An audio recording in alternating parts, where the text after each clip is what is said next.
Il est des saisons où le silence devient assourdissant, des moments où l'on crie vers le ciel et où la seule réponse, c'est l'écho de nos propres prières qui résonnent dans le vide.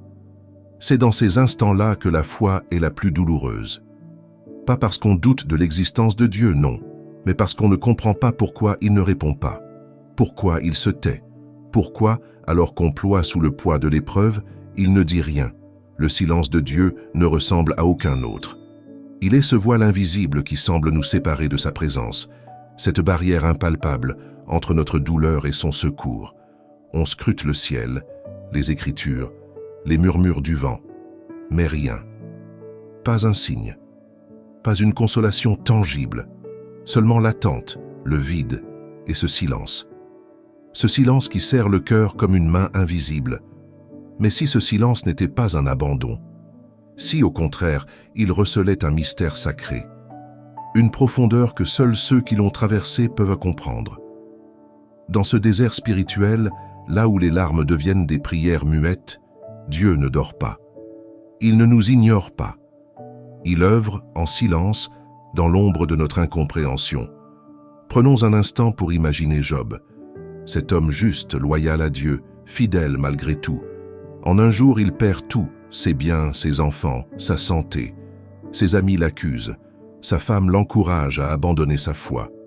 Et Dieu ne dit rien, il regarde, il écoute, mais il ne parle pas. Et pourtant Job continue de l'invoquer, il refuse de maudire, il hurle, il questionne, il pleure, mais il espère encore. C'est peut-être là, dans ce genre de silence, que se tisse une foi inébranlable. Non pas une foi fondée sur les miracles visibles ou les bénédictions tangibles, mais une foi nue, dépouillée, brute, celle qui s'accroche à Dieu, même quand il ne répond pas. Celle qui dit « Même s'il me tue, je continuerai de l'espérer ». Job 13,15. Toi qui regardes cette vidéo aujourd'hui, peut-être traverses-tu un désert semblable. Peut-être que ton cœur s'est usé à force de prier sans voir de fruits. Peut-être que tu te dis « Est-ce que Dieu m'a oublié ? Ai-je été trop loin pour qu'il m'écoute encore ?» Laisse-moi te dire ceci, ton silence n'est pas un rejet. C'est parfois l'espace sacré où Dieu prépare quelque chose d'infiniment plus profond que ce que tu demandes. Il n'est pas sourd, il est en train d'écrire une réponse plus grande que ta question. Parfois, Dieu nous apprend à écouter son silence, car dans ce silence, il dépouille notre foi de ce qui est superficiel. Il nous apprend à ne pas l'aimer seulement pour ce qu'il donne, mais pour qui il est. Le silence devient alors un miroir. Il révèle ce que nous croyons vraiment. Il teste la profondeur de notre confiance. Mais soyons honnêtes, c'est une épreuve, une vraie, et elle fait mal. Pourtant, elle est aussi une invitation. Une invitation à creuser plus profond, à découvrir un Dieu qui n'est pas toujours dans le tonnerre ou le tremblement, mais parfois dans un murmure doux et léger, comme pour Élie sur la montagne, 1 Rois 19, 11, 12. Si tu te retrouves dans ces paroles, je t'invite à ne pas détourner les yeux. Reste, tiens bon. Partage dans les commentaires, si tu le veux, ce que tu vis. Ton histoire pourrait toucher quelqu'un d'autre. Ensemble, nous apprendrons que même quand Dieu semble silencieux, il n'est jamais absent. Il y a une souffrance particulière dans l'attente. Ce n'est pas une douleur vive, bruyante, spectaculaire. C'est une douleur discrète qui s'installe, qui ronge doucement, jour après jour. C'est cette impression de tourner en rond dans une pièce sans porte, de frapper à une porte qui ne s'ouvre pas, de tendre la main vers un ciel verrouillé. Mais dans cette attente, il se passe quelque chose que nous ne voyons pas encore, quelque chose de sacré. L'attente devient un sanctuaire invisible, un lieu de transformation intérieure. Là où nous pensions trouver l'abandon, Dieu travaille en secret. Il façonne nos cœurs, il épure notre foi, il construit une intimité plus profonde avec lui.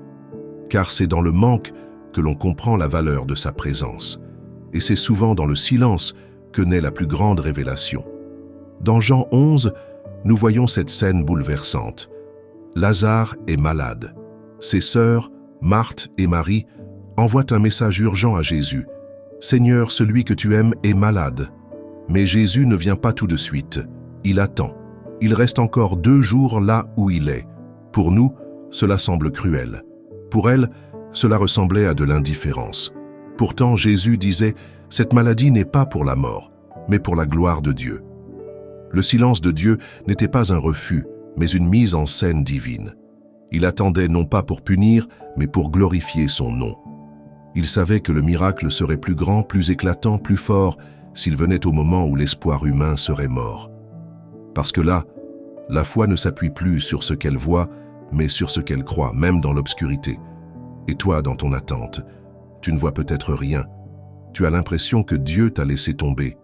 Tu repenses à toutes les fois où tu as été fidèle, à toutes les prières que tu as formulées avec foi, à tous les efforts pour marcher selon sa volonté. Et pourtant, aucune réponse. Rien qu'un long silence. Mais peut-être, tout comme pour Lazare, Dieu attend que tout ce qui est humain meure, pour que seul le divin puisse ressusciter. Il veut te montrer qu'il est non seulement celui qui guérit, mais celui qui ressuscite. L'attente, si elle est vécue dans la confiance, devient un autel. Un lieu de sacrifice, oui, mais aussi un lieu de rencontre.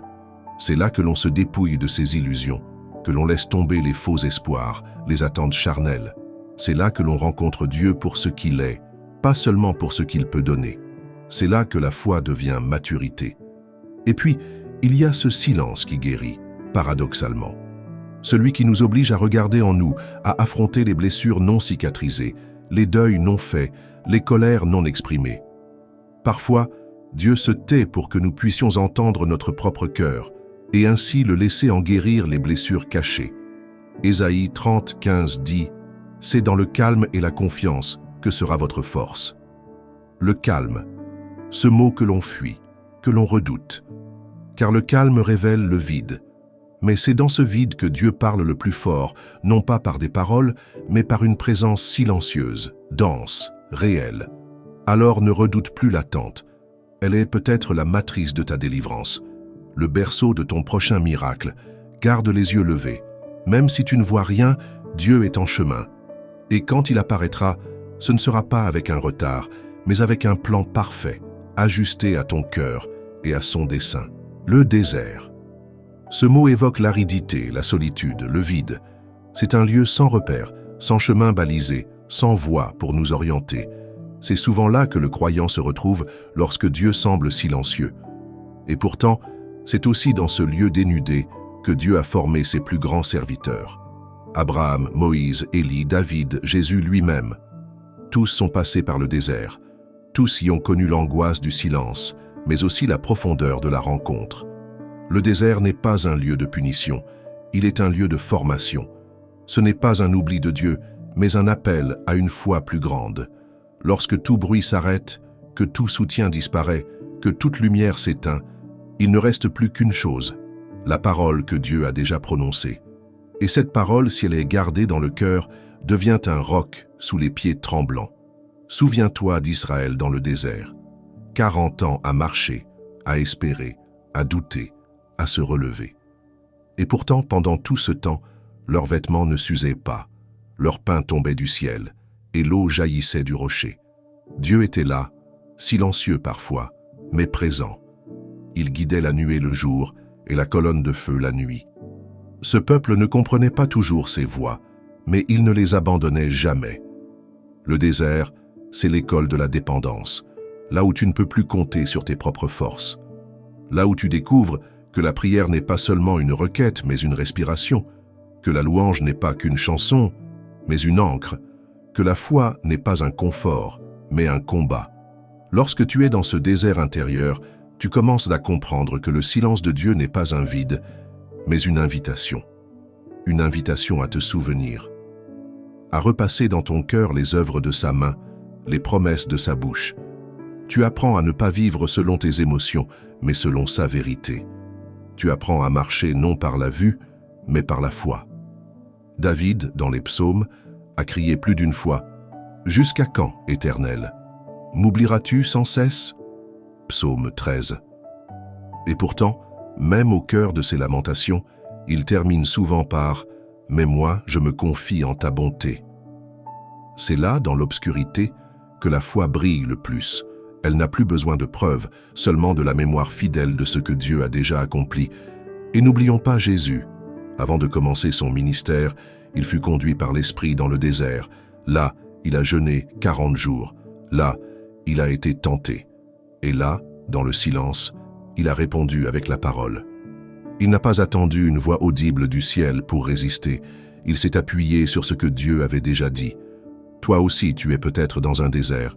Tu ne ressens plus la chaleur de sa présence. Tu n'entends plus sa voix dans la prière. Tu ne vois plus ses signes dans ta vie. Mais cela ne veut pas dire qu'il t'a quitté. Cela signifie qu'il t'appelle à creuser plus profond, à chercher non pas une sensation, mais une fondation, à bâtir ta foi non sur ce que tu ressens, mais sur ce que tu crois. Le désert prépare la terre du cœur à porter du fruit. Ce que tu vis maintenant est un laboureur invisible qui travaille en toi. Et lorsque la saison changera, car elle changera, tu porteras une moisson abondante. Car celui qui sème avec larmes récoltera avec chant d'allégresse. Il y a des silences qui oppressent, d'autres qui guérissent. Il y a ceux que l'on subit et ceux que l'on apprend à accueillir. Le silence de Dieu appartient souvent à cette seconde catégorie. Non pas un vide qui nous abandonne, mais une voix différente, une manière plus profonde qu'il a de nous parler, non plus à nos oreilles, mais à notre âme. Car Dieu ne s'exprime pas toujours par des paroles. Parfois, il enseigne par l'attente, il façonne par l'absence apparente, il fortifie par le manque. C'est un paradoxe, mais dans le silence, Dieu nous rend plus sensibles. Ce que tu ne perçois plus extérieurement, il t'invite à le découvrir intérieurement. Dans le tumulte du monde, dans l'agitation des réseaux, dans le brouhaha de nos pensées, le silence n'est pas naturel. Il déstabilise, il effraie. Et pourtant, c'est dans ce silence que Dieu choisit souvent de révéler des choses profondes. C'est là qu'il révèle l'état réel de notre cœur, ce que nous attendons de lui, ce que nous espérons en lui, ce que nous croyons encore même quand tout semble contraire. Ce silence est un miroir. Il expose nos attentes mal placées, notre foi conditionnelle. Il nous dépouille de nos illusions. Quand Dieu se tait, que reste-t-il de notre relation avec lui? L'aimons-nous pour ce qu'il donne ou pour ce qu'il est? Le cherchons-nous pour sa présence ou pour ses réponses? Ce sont là les questions brûlantes que le silence soulève, et si nous acceptons de ne pas les fuir, elles deviennent des clés. Car c'est souvent quand nous cessons de l'attendre sur un chemin précis que Dieu nous surprend ailleurs. Quand tu t'arrêtes d'espérer un miracle visible, il fait germer un miracle intérieur, une paix inexplicable, une confiance nue, une sagesse nouvelle. Souviens-toi d'Élie sur le mont Horeb. Il s'attendait à ce que Dieu parle dans l'ouragan, le tremblement de terre ou le feu. Mais ce fut dans un souffle léger que Dieu se manifesta.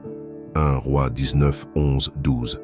Ce souffle, discret, humble, doux, est souvent le langage du silence divin. Il faut un cœur brisé et attentif pour l'entendre. Parfois, Dieu utilise le silence pour nous protéger. S'il parlait alors que nous ne sommes pas prêts, nous pourrions mal interpréter ses paroles. Il attend donc que notre cœur soit apaisé, purifié, disposé à entendre non pas ce que nous voulons, mais ce que nous avons besoin de recevoir. Et souvent, cela passe par un dépouillement, une traversée, un arrachement. Mais ne te décourage pas. Ce silence n'est pas sans fruit. Il te rend plus profond, plus solide, plus vrai. Il fait tomber les couches superficielles de ta foi pour atteindre le noyau incandescent. Cet amour qui ne dépend plus de rien d'extérieur, mais qui tient bon, même sans récompense immédiate. Il y a aussi ce moment où tu réalises que Dieu parlait tout au long, mais autrement. Par la fidélité d'un ami, par un verset qui revient sans cesse à ton esprit, par la beauté d'un coucher de soleil, par une paix inexplicable dans la tourmente. Il n'a pas cessé de parler. C'est seulement toi qui apprends à mieux écouter. Alors, dans ton désert, sois attentif à ces signes silencieux. Ouvre ton cœur à ce que Dieu t'enseigne sans bruit. Respire, écoute, accueille. Et même si tu ne comprends pas encore tout, choisis de faire confiance, car tôt ou tard, ce silence deviendra semence. Il portera du fruit. Et tu diras comme Job après la tempête, « Mon oreille avait entendu parler de toi, mais maintenant mon œil t'a vu. » Job 42, 5. Il existe des saisons où la foi ne ressemble plus à une joie débordante, mais à une lutte silencieuse. Des jours où tu avances sans force, porté non plus par des certitudes, mais par une fidélité obstinée. Tu n'as plus d'émotions exaltées, plus de signes évidents, plus de consolation facile. Tu ne ressens plus rien. Et pourtant, tu es encore là, Et cela, aux yeux de Dieu, a une valeur infinie. La traversée du désert est l'école des vrais adorateurs. Ce n'est pas une punition. C'est un appel à une foi plus nue, plus radicale, plus brûlante. Dieu y dépouille ton cœur de tout ce qui est accessoire, pour que ne reste que l'essentiel. Lui. Souviens-toi du peuple d'Israël. Dieu les fit passer par le désert pendant 40 ans, non parce qu'il les avait oubliés, mais pour les éprouver, les former, leur apprendre à dépendre de lui, Deutéronome 8, 2, 3.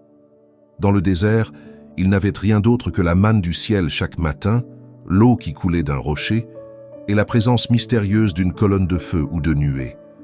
Tout était fragile, tout était don. Rien n'était maîtrisable. Ce désert n'était pas stérile. Il préparait une terre promise. Toi aussi, peut-être, tu marches dans ce lieu aride où rien ne pousse, où les prières semblent vaines. Tu ne ressens plus la joie d'autrefois. Tu ne comprends plus les plans de Dieu. Mais écoute bien, c'est ici que ta foi devient précieuse. C'est ici que tu offres à Dieu non ce que tu ressens, mais ce que tu choisis. Et ce choix, ce simple « je crois encore », est un parfum rare et précieux dans le ciel. Ne méprise pas les jours où tu avances sans feu. Ce sont les plus beaux aux yeux de ton Père, car tu persévères sans récompense immédiate. Tu choisis de le louer sans musique dans ton âme. Tu continues de l'invoquer sans réponse en retour. Tu n'es pas un consommateur de miracles, tu es un amoureux fidèle. Et cela, Dieu le voit. Dans le silence, Dieu forge des guerriers. Il façonne des cœurs qui ne seront plus ébranlés par les vents contraires. Il fait mourir en toi l'idolâtrie des sensations spirituelles pour que tu sois enraciné dans sa parole seule. Il te détache des consolations passagères pour que tu puises ta joie en lui seul, même quand tout te manque. C'est dans le désert que Jésus a été conduit juste après son baptême. Avant d'accomplir des miracles, avant de prêcher, il a été confronté au silence, à la tentation, à la solitude. Le Fils de Dieu lui-même n'a pas été épargné. Pourquoi toi le serais-tu? Mais rappelle-toi, même dans le désert, le Père était là. Même quand Satan murmurait, le ciel n'était pas vide. Même si aucune voix ne retentissait, la présence de Dieu couvrait encore Jésus. Et il est sorti de cette épreuve, revêtu de la puissance de l'Esprit. Luc 4, 14. Le désert, s'il est accueilli avec foi, prépare une onction nouvelle. Il t'allège pour que tu puisses porter davantage. Il te dépouille pour mieux te remplir. Il t'enseigne le langage du silence pour que tu reconnaisses Dieu dans les murmures, les souffles, les détails. Alors, ne désespère pas. Ne te laisse pas voler par le découragement ce que Dieu bâtit dans le secret. Il travaille en toi, même quand tu ne le sens pas. Il est fidèle, même quand tu ne le vois pas. Et si tu tiens bon, si tu traverses ce désert sans fuir, tu sortiras transformé. Un jour, tu comprendras pourquoi Dieu a choisi de te parler dans le silence. Et ce jour-là, tu ne l'aimeras pas seulement pour ce qu'il fait, mais pour ce qu'il est. Et cette fois-là, personne ne pourra te l'enlever. Quand Dieu se tait, cela ne signifie pas qu'il est inactif. Son silence, en réalité, est souvent une saison de gestation.